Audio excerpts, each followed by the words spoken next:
All right, I am going to introduce you to Angel Vasquez. Angel has been LARPing for a few years. She has collected up a full kit of armor, and she's going to walk me through what it is to join a guild, what it is to start as a squire and work your way up to being a knight, and then what is it that's above that? What is it that makes people, adults, dress up in armor and costume and go off into the park to go hit each other with foam swords and shoot like marshmallow tipped arrows at each other? What is it that drives these people? I think that it looks super interesting, and it looks like they're having a lot of fun. And am I missing out on something? I don't know. But I also know that we have a bit of a conversation about full contact fighting with armor and beating each other with swords. And you know what? Sometimes people get concussed. Sounds like... I don't know what that sounds like. I haven't concluded how I feel about it. But we're going to have a full conversation about all of this stuff. So stay tuned for the next 45 minutes or whatever this thing edits down to, because we're going to go into the world of LARPing, Renaissance fairs, of what it means to do live action role play. All right, let's go. And it is very similar to like a reenactment of the Civil War or a reenactment at the Alamo or something along those lines, right? But there are some variants. Everything from we're going to do some Renaissance reenactment thing all the way out to some post-apocalyptic, everybody has superpowers because they were exposed to chemical X or whatever. Yes. So where do you sit on this continuum? I think so. For me, LARPing is a lot of different things. So you have the cinematic. You run past a bunch of people in a movie that are hitting each other with swords in a park, and that's like your typical what you consider LARPing. I think I fell into it by playing Dungeons and Dragons online during COVID, actually. So I just started playing Dungeons and Dragons right before COVID hit, and then everybody had to stop meeting in person. So we found a Discord server, and online I was able to create a character, role play in text on that Discord server, and play Dungeons and Dragons at the same time. And so you got to embody that character. You'd be like, I walk into the bar and I do this, and you could write it all out, their inner thoughts, their actions. And it was kind of like directing a movie. It was kind of like writing a book at the same time. And you getting to step into the life of somebody else for just a little bit, whether it's writing in Discord, whether it's creating a character in a park, was a huge relief to me. It was, okay, the world is falling apart around us right now, and I cannot be here. I can be somewhere else. And for me, that changed my life. And so I fell in love with it. I became obsessed with it. I pursued it. As soon as COVID was over, we pursued more Dungeons and Dragons. We found a bigger community. And so through Dungeons and Dragons and creating characters, but it's more than just the game of like tabletop role playing. It's more about telling a story and embodying a character. And I think that's what drew me in and what I fell in love with. And now I practice a bunch of different types of LARPing. I do online, I do in the park hitting each other with swords. I still take care of that. I used to do a boo hurt, which is full armor fighting in a ring where the goal is to knock somebody down. Yeah. I still practice HEMA, which is probably a downgrade from boo hurt because it's not actual armor, but it is steel sword like fencing, but with long swords instead. You're in full protective gear, but so there's a lot of different, like you said, a lot of different variations of live action role playing, and there's a different avenue for whatever you're looking for whatever you're into. And I've been really lucky to be able to pursue a lot of different ways of doing that. Okay, so with respect to like when you're doing role play versus the other ones are like you're like doing combat, you're trying to win. Like there actually is a winners and losers. It's not choreographed. It's so, but with respect to it sounds like some of this is almost like theater, right? There's an aspect of it where you're acting and you're getting kind of immersive in the whole thing. And now I printed out all the pictures, right? Yeah. Okay. Now, none of these have you smiling. Are you actually enjoying yourself while you're doing Yes. Yes. this? I I'm was like, I'm trying. like, she looks so dramatic, and it's Yes. like she's. I can't tell if I she's mad, if she's like I, I couldn't imagine that you'd be doing this if it was making you mad, but it looked like you. It looked so dramatic. Okay, so I've kind of got this split up into three different like phases that I kind of want to walk the conversation through. One, I want to know what LARPing is, and then I want to learn about the clothing and stuff because I think that's one of the more interesting aspects of this. And then I want to know what you want to do in the future, like where you're like, because I have a daughter that my oldest daughter, she told me that there was some event that her and her husband wanted to do in Texas, but they had to save their money for this other thing and they couldn't go. They were like working on costumes and they it was some giant event that was going to take place in yeah. the middle of summer in Texas. So, um, so with respect to this, you are of the kind that you're in your costume. Okay, I think I kind of have a handle on the, get in the ring, swing on each other, and one is you're trying to actually like knock somebody out. The other one, are you scoring points? Is that what you're doing? Is there a like a judge or somebody that says, For Boo Hurt and for Hema, yeah, yes, it's all points based on the hits and where you hit with your weapon, respective weapon. got it. Um in LARPing, in like let's say the storybook, in a park, in a costume, you're embodying a character LARPing.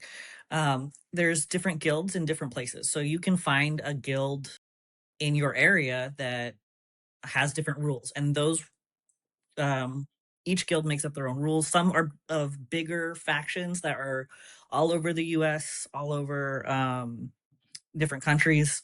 Uh and so you show up, their communities are always great. I just found one recently in Portland that has they were so welcoming when we just showed up and we were like, hey, we just want to kind of check out your guild, check out your community. And they'll give you the rundown. They'll sit you down. They'll be like, okay, you're going to pick a class, you're going to pick a character. Every time you show up, you're going to hit, like, if you show up 5 times, you're going to hit level 2. And if you show up 10 times, you'll hit level 3. And as you do that, you level up your character and you unlock different abilities of that class that Okay. you've chosen. So, but each guild is different. So that's how this guild does it. A different guild can be like, okay, if you score a certain amount of points in a battle game, that will get you an unlocked ability in your class. Or, so it's all really just dependent on the community that you build with the people around you. Got it. So there was a picture of some kind of a foxglove thing. What's that? Yes. So, Order of the Foxglove. I love talking about Order of the Foxglove. All right, let me interrupt myself here. Now, I am currently looking for a park ranger, a storm chaser, and I am looking for a casino surveillance operator. If you are one of these and you would like to come on the show and tell me about your job or your lifestyle or, however it is, whatever drives you, I want to know. I know that there are people around you that they have questions, but they don't want to ask them. Or, there are people that are at your workplace that if you're a casino surveillance operator, come on. I want to know what goes into that. I don't need to know all of the behind the scenes, but I do want to know, was there anything in Ocean's 11 that made you cringe? And I want to talk to the storm chaser. I want to know, like, what is this? What are you doing? Are you hoping, what does winning look like to you? I want to know from the park ranger. I want to have you explain to me the career path. what it is that you get to see that the rest of us don't. I want to know what it is that you wish that you could show us, but it's just not safe. You just can't go there. And have you ever had like a really great encounter with an animal or a really scary encounter with an animal? I want to know. All right, now let's get back to Angel and let's learn a little bit more about the armor and a little bit more about LARPing. All right, I will catch you later. Bye-bye. The community for tabletop role playing and just role playing in general for medieval fantasy is so large and so big. I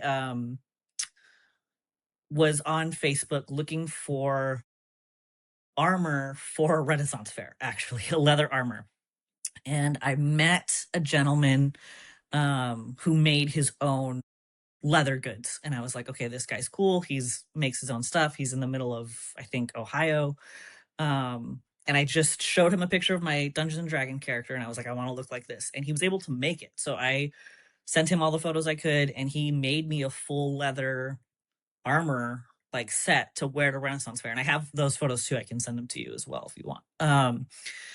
And I just stayed in touch with him because he was so cool. He was so awesome to work with. He was so kind to me. Being non-binary in this scene is super it was hard for me to find footing, and I was really afraid to be myself in this scene. And he was just so welcoming with me that I felt safe and I felt cool.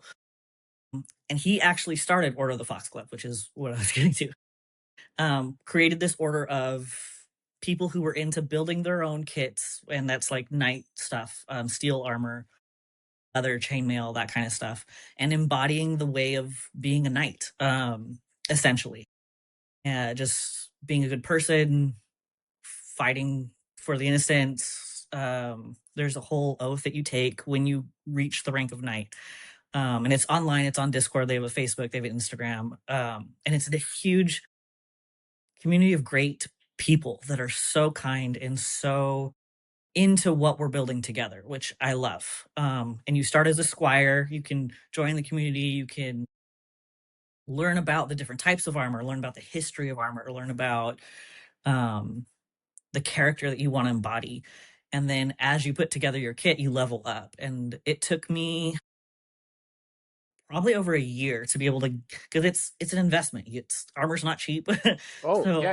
I yeah. can't wait to start talking about that. I'm very curious about that.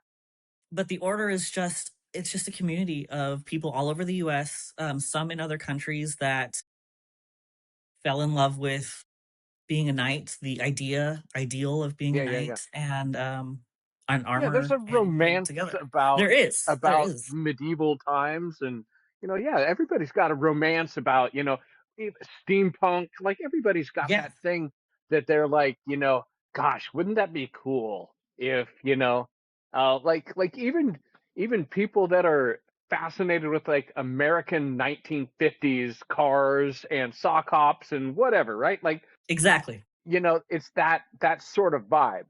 Okay, now when I was told, hey, you need to talk to Angel, she was recently knighted, and I'm like, okay, what?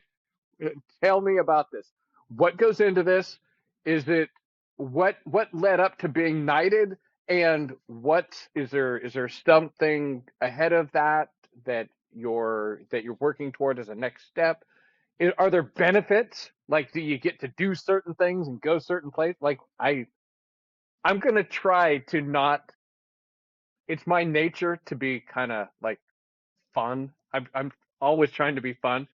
Every once in a while, I may sound like I'm gonna cross a line and be rude, but I'm really Yeah. just like, I just think that this is so fun that I can't help but to say, where are the boundaries on this thing? Yes. So okay, so tell me, now you've been knighted. What are you looking to do next? What changed in your life after you got knighted? Like, I'm guessing that you don't get to go behind the curtain and go, eat certain foods, or what No. happened? So I think for me, it was about accomplishing. I had ever since I was a kid, I wanted to be a knight. Loved Joan of Arc. I embodied that I went to when we went to Paris for a school trip. I went to Notre Dame and I saw the Joan of Arc statue. Like I was infatuated with it. So when the order came about in this community, this guy started it. I was like, oh, I'm interested. I want to go in. I want to see what this is about. And I saw these guys that put so much effort into building their kits and embodying these characters and living these ideals. And it was something I really wanted to work towards. And it's hard to explain to people. You're like, oh, I'm saving money for a breastplate, or I'm saving money for greaves, and they're just like, where are you gonna wear these? What are you gonna do with them? And I'm like, it's about accomplishing the dream. Like that was my dream, was to wear full plate and to embody this ideal image of myself. And so it took me over a year to get all the proper gear to, and in Order of the Foxglove, there's a whole manual that you can follow step by step to reach this rank, to get from squire to knight. And Okay, are you required to have this kind of armor to become a knight? you're required to Is that have part of it? a certain amount of steel and a certain amount of chainmail. So Okay, there's a bunch of different combinations that you can do to achieve that, but there is a certain requirement for the amount of steel and coverage that you have, and the colors of the garb that you're using. So like the cloak that I'm wearing in one of in the photos, it has to be a certain purple. That orange is required okay, for this specific order. got it.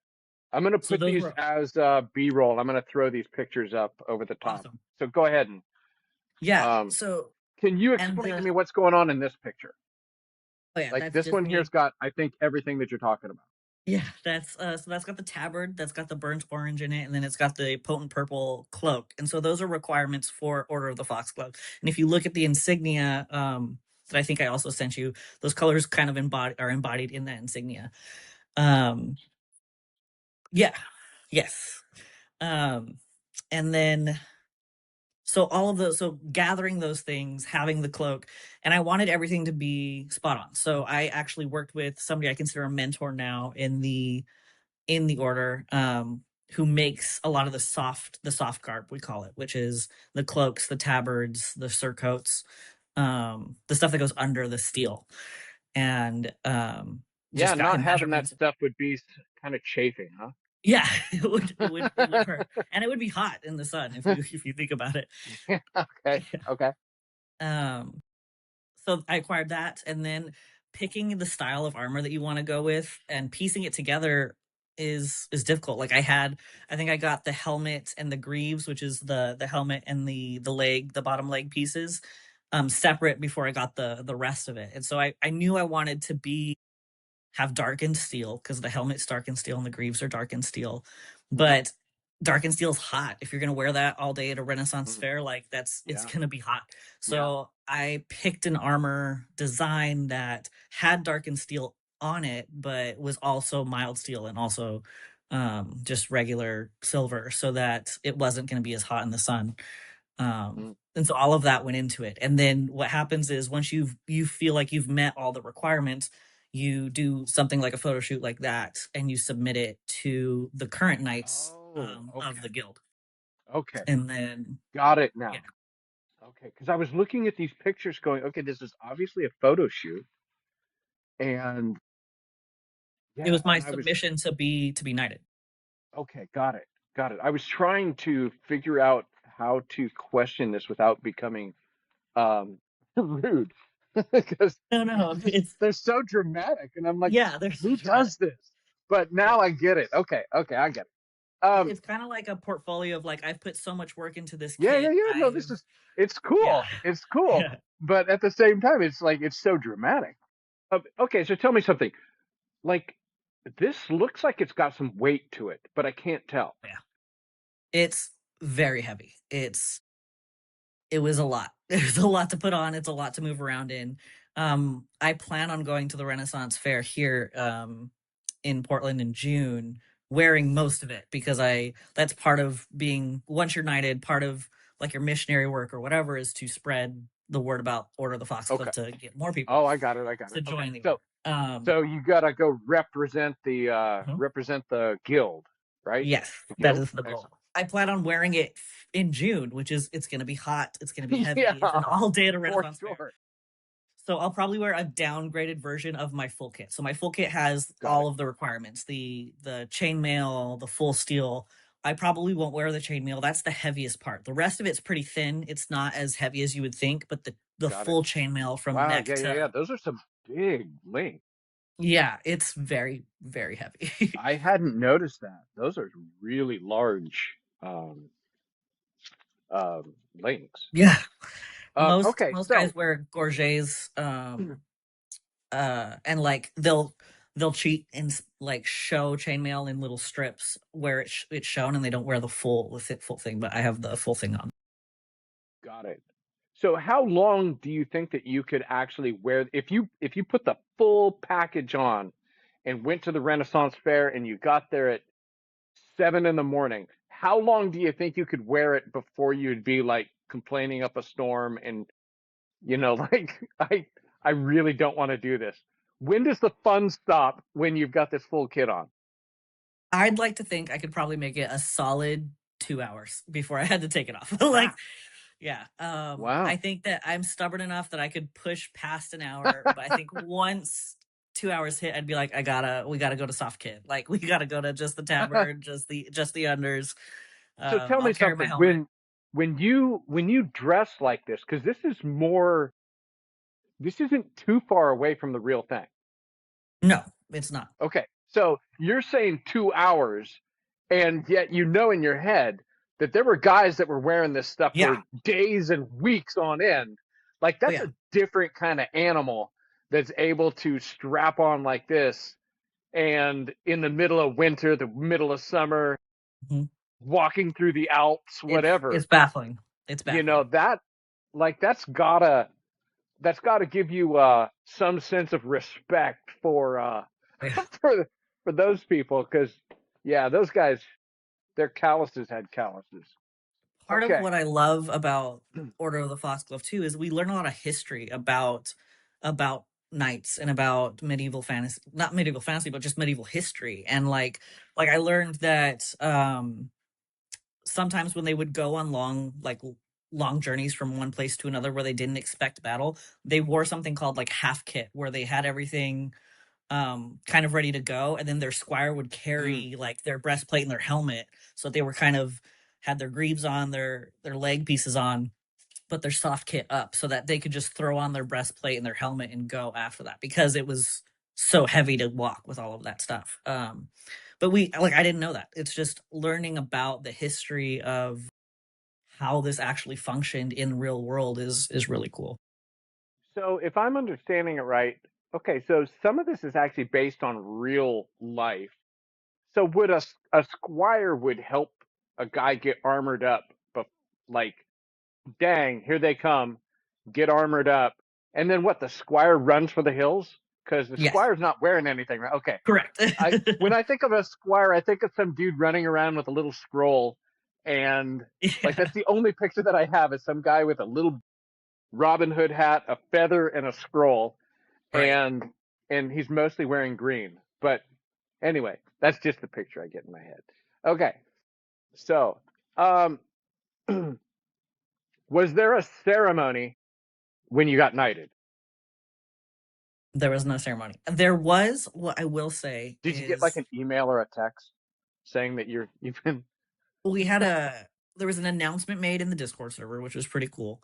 And then they announce it on Instagram. So they make an entire post Oh, nice. with your Okay. photos and your chosen knight name and your Oh, with these photos? just yeah, with those photos. Oh, yeah. Congratulating a new knight being brought into the order. So that's pretty cool. That's cool being recognized like that. You talked about, you go to Portland and you participate in stuff that they do over there.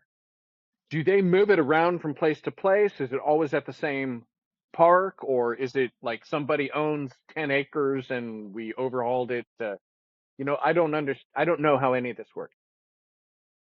So the LARPing I do in Portland, in the parks, is separate from Order of the Foxglove. It's a different guild. Okay, okay. It's something that I do for funsies. It's fun to go and dress up and go do battle games, that kind of stuff. Order the Fox Club, which is probably the thing that has my heart biggest right now, is so spread out over the country that we haven't had the chance to get together. We have Okay. plans to like have a huge gathering and like live on like 10 acres that somebody gets and like go for a couple days and be in Garb and immerse ourselves in that. But that hasn't happened yet. It's something that we're working towards. The LARPing in Portland is just a guild that gets together every weekend and they do battle games and they do stuff like that. And that's all over too. You can find those kinds of guilds for LARPing and for battle games all over. It's just, Got it. you got to look for it. Now, I was reading that I was looking into this, and some of this is like story based, and it sounds like some of this is not story based. Like, Yes. everybody line up over here, everybody line up over here, and like run at each other Yeah. Yeah.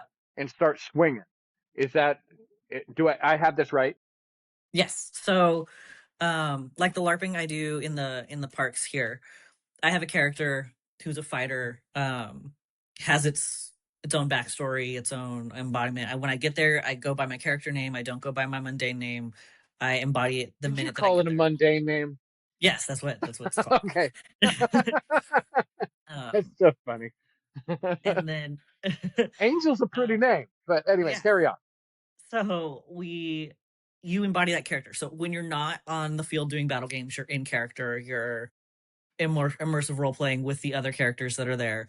And then we do something called battle games, which is one of the reeves, or like it's like a ref, will go and call a battle game, and they'll have everybody line up, and like you said, they'll be like, okay, I need all my fighters over here, I need all my magic casters over here, and they'll even us out so that the teams are pretty even, and then they'll describe the game. And the games are different every weekend. Sometimes there's repeats of games and there's different goals. Some are moving an object from one end of the field to the other.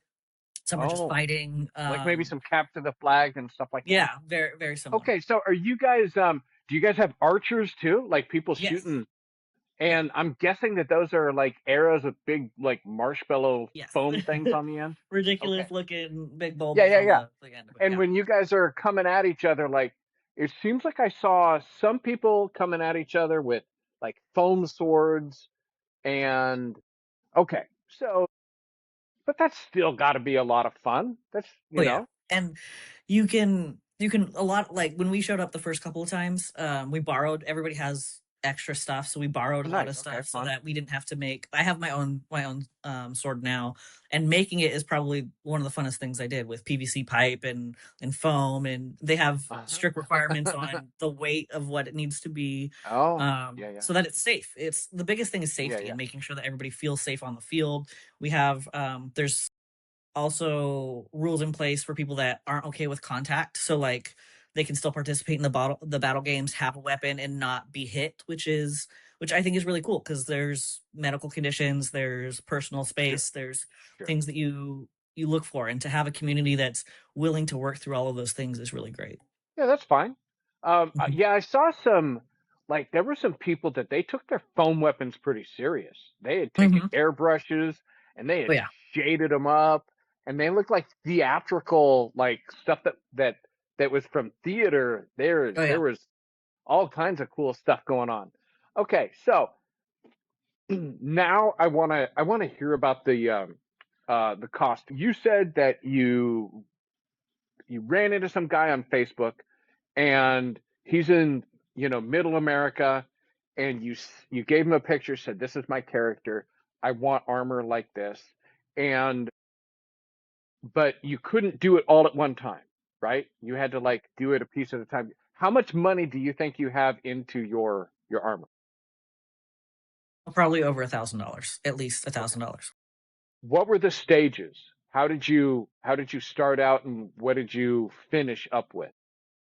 So I started with just being a presence in the Discord and like lurking, because I didn't know what I was doing. And also it's really I'm also married and have a house and responsibilities. So like I need $500 to spend on armor is a hard sell.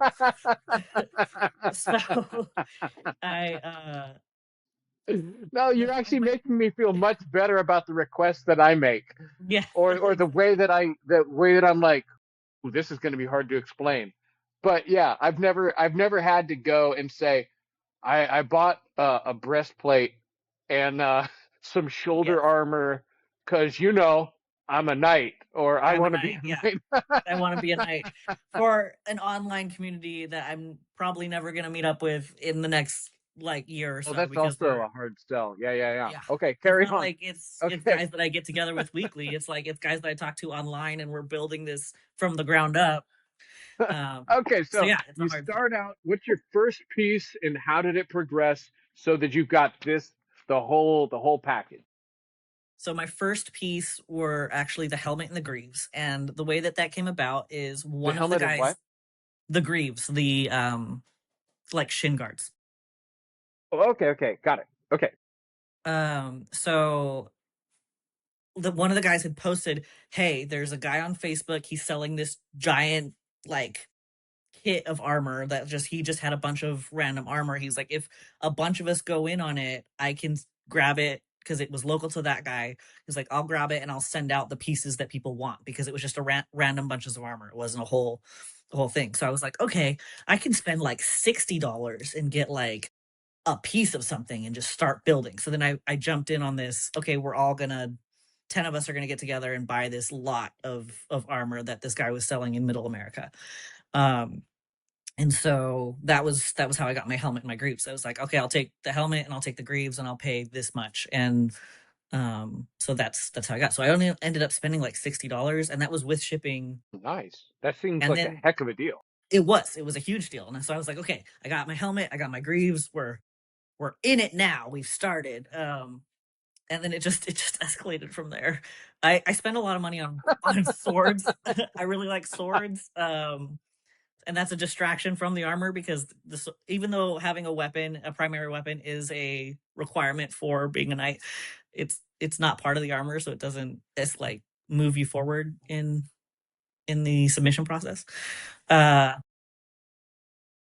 so then I worked on my soft kit. Is what happened. I got my helmet, I got my greaves, and then I worked on the soft kit requirements because once you go all in on the main armor, the breastplate, the pauldrons, um the belt flags, that kind of stuff, you're in it. So you can have all of that and still get denied if you don't have the soft kit. So I was like, the soft kit's easier. I can spend like $50 here, I can spend $60 here to have these requirements out of the way. And then eventually I had saved up enough money to just buy the main kit, which was the breastplate, the pauldrons, and you can tell it's all kind of the same Yeah, yeah. design.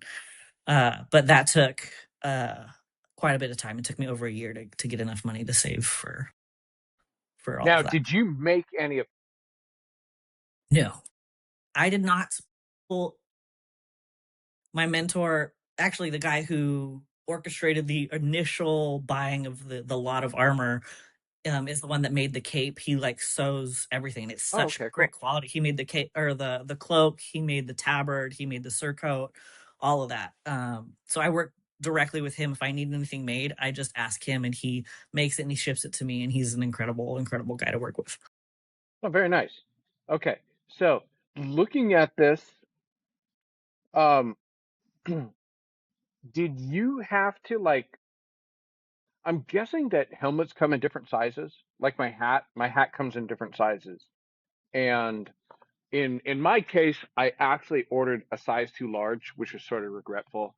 But I threw some leather inside the sweat brim and it made it so that it's doable. That helmet looks like it's like exactly the right size. Is it exactly the right size or like It's too exactly the big, right too size. small? Okay. I actually got lucky because when I went in on the lot for the armor, I just wanted whatever was left over essentially. So I was going to end up with the greaves, and the guy that had gotten the helmet had chosen the helmet, realized it was too small and it wasn't going to fit him. And so most of the guys knew that the helmet wasn't going to fit them. And I was like, it'll probably fit me because I have a smaller head. So I was able to get that as well. And then it Got fit it. perfectly. Oh, very I nice. do need to wear like a cap on the inside of it just because it's like a Oh, thin cap because it's metal. So it's not comfortable yeah, to yeah, yeah. wear. It's metal and it doesn't But have like a liner or anything in it. no, it's just a It's just a straight metal helmet. just a bolt of metal. How do they measure? Well, like, Okay, like I feel fairly comfortable in saying how they measure it. Do they just measure around like my hat, and that's basically what you say? Is that I'm, 22 inches, or well, I guess that would be really big, right?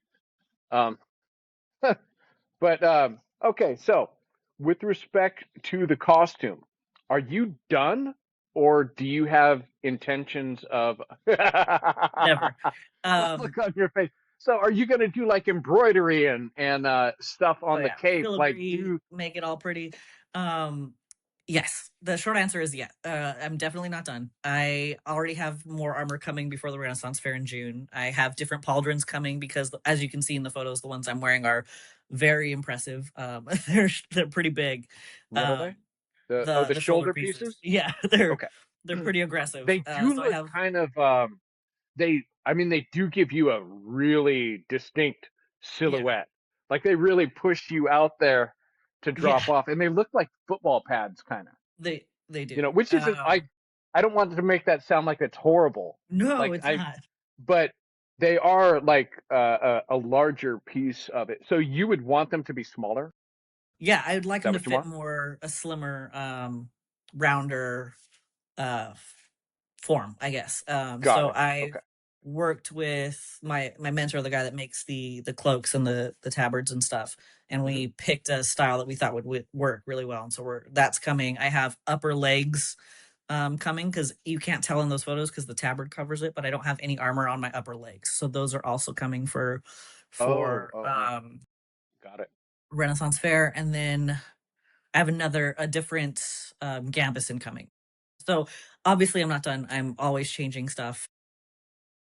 Uh, Want to build on it. It's something that I take pride on. Like you said, there's guys that are into 1950s cars and things like Yeah, that. yeah. This is my 1950s car. This is the thing that I want to Okay. continue to fiddle with and to refine into something that I am really, really proud of. I think the thing I'm most proud of is when you said earlier if there was a ceremony when I got knighted, and I said no, there wasn't.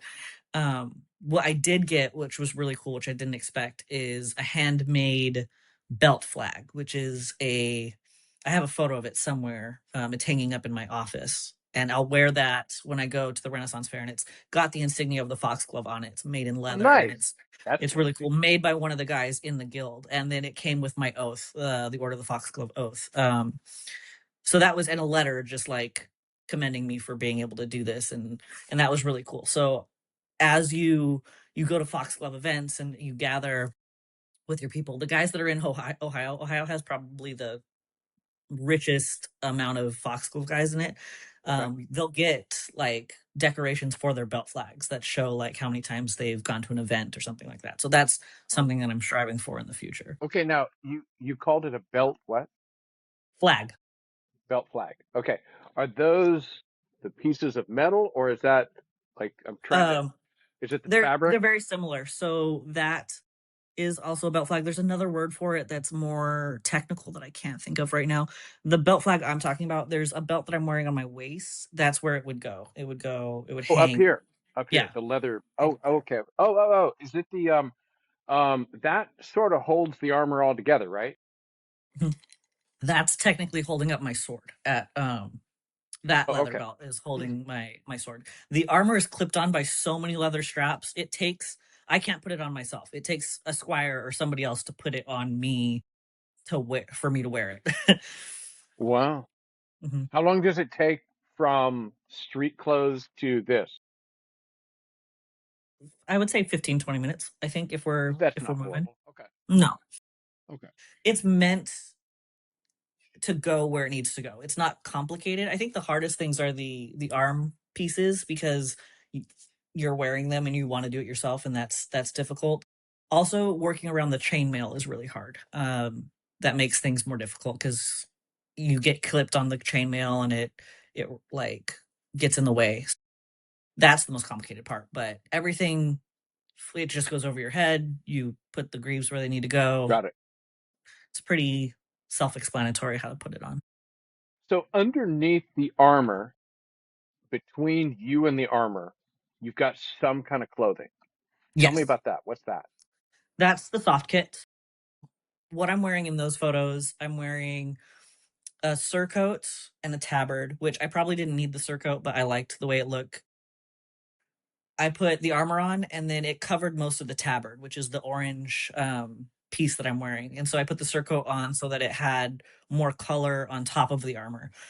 So then that comes off, and then I'm wearing the plate, and then that comes off, and I'm wearing a surcoat, which is just like a really long shirt. That's just a linen shirt that has a cut in the for the neck, and then it's got strips of fabric on the legs, and that's to cover the fact that I'm not wearing any leg armor, so that it doesn't look incomplete. And then under the tabard, I'm wearing a gambeson, which is a padded jacket type deal. And there's long gambesons, there's short gambesons. The one I'm wearing in there is a short one, and that's the collar that comes up that's burgundy. So I'm wearing a burgundy gambeson. It is a small detail. Burgundy is also one of the foxglove colors. And then under the gambeson, I'm wearing a linen shirt. And then I'm just wearing linen pants under the greaves and the tabard. So something sort of like long johns. Yeah, kind of similar. Okay, so with respect to this, and like in the future, you want to have different, more armor. You want to, like, what's above a knight? What would I be? What would be the next thing, or is there other things, or what are we looking at? So for this guild specifically, there's a master at arms, which is really cool. You can become like a leader of a guild in your area. So that's probably my next goal is Now, what's there's that most based of the off? I want to say participation in your local area. So like for me, my goal, and I've been pushing for this since I joined the guild, is to have more knights in the Pacific Northwest. So that's my goal, is to get word about the guild out, to get people interested in joining our community, so that I can have a faction of Foxglove Knights that I lead in the Pacific Northwest. So that's my dream, because most of these guys are in the Midwest, and so they're able to go to events, they're able to do stuff, and then to have my own community here that I represented and I was able to stand up because I was the first one in the Pacific Northwest is a dream of mine, and I think would be really cool. I want to go back. There was something that was said in the last couple of exchanges that made me wonder, or maybe it was just a picture that I was looking at, where you had talked about um, the two different levels of like one-on-one combat, right? Um, the one that's more hardcore, is that Yeah, something that Booher. you participated in? Yes, I did Booher. Okay, tell me about this, because I'm wondering what it's like. Like, how do you know that you won? And how, like, if you lose, like, are we talking a concussion? Are we like, do they just stop it? Okay, okay, Yeah, walk me through winning and losing. I so need to know. Booher is full steel armor, and they wear thick steel. It's heavy. It's a lot. It's very hardcore. That's a very Okay, good word I'm for it. gonna find some video to put over the top of I this. Okay, My wife's a where would I find it? photographer and a videographer. We have B-roll we can send you. Oh, excellent. Do Of that. us. Send. I wanna. Yeah. Okay, so I'm send. Okay, yeah. Send me stuff. I wanna put up a little violence. Go ahead. Carry on. Yes, absolutely. So how do you know you've won? The goal of a bout in Boohurt, at least the Boohurt that we practiced here locally, was you end up on the floor. So your goal is to put them on the floor. So you get points for hitting, you get points for landing hits, but the match isn't over until somebody is on the floor. So you learn to trip, you learn to kick, you learn to put your Well, okay. opponent off balance. Not Is the necessarily goal. incapacitating somebody, Mhm. though No, that it's just probably about does happen. yeah, Okay. it does. There's a lot of injuries, a lot of yeah, it's you Wow. can say that your armor's strong enough, but it may not be strong enough for that hit. It may be weak in a point that you don't know. It's Yeah. the opportunity for injury is great, and I think that's ultimately why we made the decision to downgrade to HEMA. There's a lot more safeguards in place, I felt, for HEMA than there Well, was for this Boohurt. armor here is super pretty. You wouldn't? Yes. Would you wear this No. armor? No, Okay. no, no. That's What would that's you be not wearing? for Boohurt. Yeah. Oh, that's the gauge of that steel that I'm wearing in that picture isn't strong enough for Boohurt armor. You'd need a thicker gauge of steel Oh to crap. cover Okay. it, and then you need a tabard, which is very similar to what I'm wearing in the orange thing, but it's like lined and padded. It's a I can't think of the word right now, but you have your gambeson is also graded higher, so it's thicker padding. It's meant to take those hits. The gambeson I'm wearing in that armor is just like it's just regular padding. It's not meant to take steel swords or Yeah. steel axes to the chest. Yeah. Gosh, that would make that 2 hours even But yeah. rougher if Oh you yeah. had to really be ready for combat. Okay, so when you're okay, so are you like is this like a schoolyard fight where everybody gathers around and chants and then you start swinging on each other? Is this a like a ring? Like I've seen some of this stuff where it's like in a ring on It's a and ring. okay, cool. It's a So it ring. looks like a Mhm. boxing ring Yes. and and um and they just it's just like ding ding ding and then go till somebody falls. Yes. Wow. That or sometimes it's timed. It's like a 60-second bout or a up to 3 minute, I think, bout of if Wow. nobody can put the other on the ground. Um, Wow. then they call it. Yeah. Okay. So, um in the future, are there LARPing events that is there some LARPing destination where everybody dreams of going and participating in or like what's yours that some place that you want to go and because they got, reputable mead and whatever, right? Like I I can't think of the name. There's one that's D&D themed that is huge where people come from all over to LARP and to live essentially in a field for a weekend and live in tents and do all of that. And I cannot for the life of me think of the name of it. I'm gonna have to text it to you once it comes to me. So that's something that I would love to do. There's something called a Night of Horrors LARP that's over Halloween, which is essentially the same thing. That you have to buy tickets for. You buy essentially camping lots where you like are going okay. to put your tents. And I know a lot of the guys in the Foxglove are planning on doing Night of Horrors LARP.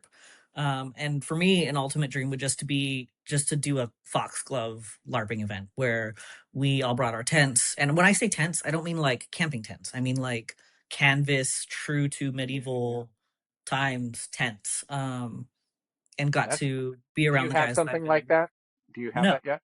I'm looking at them. I don't. I think that I'm waiting to pull that trigger until there's a date set in the books, and then I'll be like, okay, now I've got to start planning for it. Right now, I'm just like, okay, what do I need? And I've bookmarked stuff on my computer, but I have not pulled the trigger on Yeah. Go do a bunch buying of the camping DoorDash. stuff. Go Yeah, yeah. So I'm saving now for that purchase much later. Got it. Yeah, yeah. All right. Well, shoot. Okay, so I can't remember if I told you, but I like to tell everybody, usually actually start very early on in the conversation, that a big piece of this is kind of a passion project wrapped around like my grandkids because I want to normalize like going and chasing stuff and that weird is cool sometimes. Yeah, And so like I just had a conversation last week with a guy that did Hollywood makeup very and cool.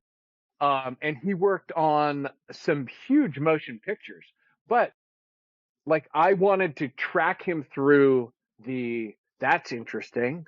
I wonder if I could do that all the way to working on The Grinch Stole Christmas and Wow. um, working on major movies and stuff. And I wanted to, and so part of what I do is I ask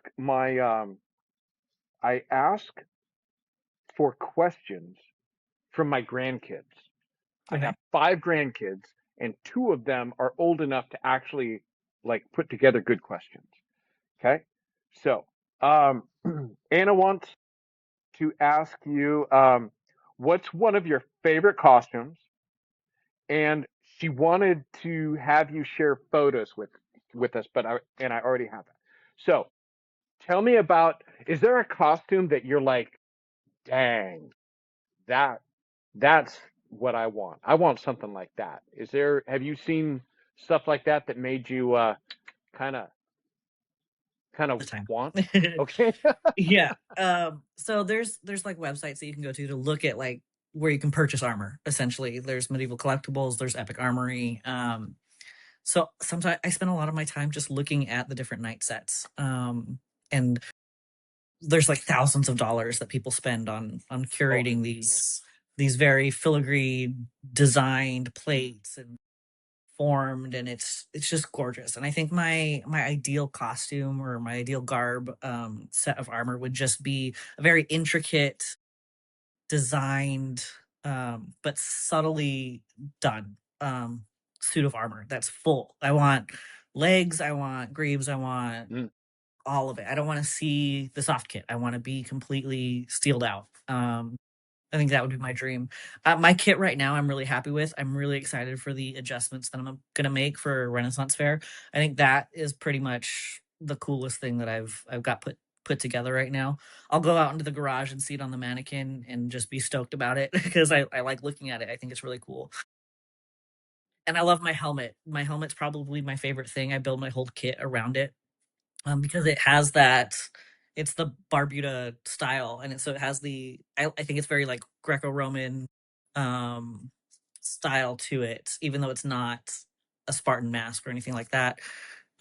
It has a hint of it, and so I love that a lot. That point in history. So being able to wear something that represents that kind of is really cool. Yeah, that's got kind of a cool look to it. I do. I like the helmet. Yeah. Okay. Um, and that was from the 9-year-old granddaughter. The 7-year-old, I have not. Okay. Okay. I, she asked if you've ever dressed up as a Star Wars character.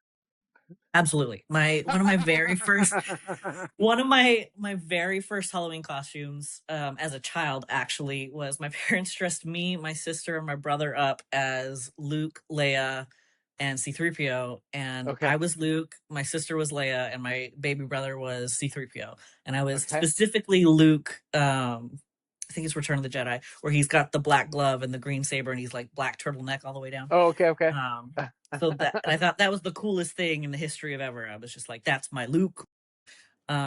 So I've That, done that. I've dressed up as Jedi's just in general. I have a lot of good friends that love Star Wars, and so and Way of the Jedi is very similar to being a knight. It's the same ideals, same kind of way of life, and so I am a big fan of that also. okay. So I'm going to close this out by asking you if you would speak to somebody that, you know, uh, they're like my grandkids, right? 7 and 9, right? And want to they want to like do something like this, like dress up in armor, but they're kind of concerned that maybe it's not cool, and they would, all of a sudden, they get teased or made fun of. How would you encourage them to just say, just do it? Like, I think this is a conversation that I have with myself often, especially when I talk about the fact that I dress up as a knight for fun, right? It's not it's not something that a lot of people do. I think about what knights represent. I think about what they did, and they were willing to lay down their lives and defend the innocent and fight for what's right and protect princesses and castles and live by a set of ideals that meant something to them, whatever that was. And for me, I think that's pretty cool. I think that mm, having those ideals and being able to want to fight for somebody who can't fight for themselves or protect somebody who can't protect themselves is something to strive for in your life. And I don't really care what anybody else thinks about it because that's the kind of person I want to be. And if putting on armor and embodying that makes me remember that that's the kind of person I want to be, it's absolutely worth it to me, regardless of what anybody else says. Angel, I am so glad that you closed it out like that. I appreciate it. I will, yeah, thank you for coming on. Don't go away. I'm going to cut this off, but, yeah, thank you for being on. I really, really, really appreciate it. It's an absolute pleasure. Thank you for having me.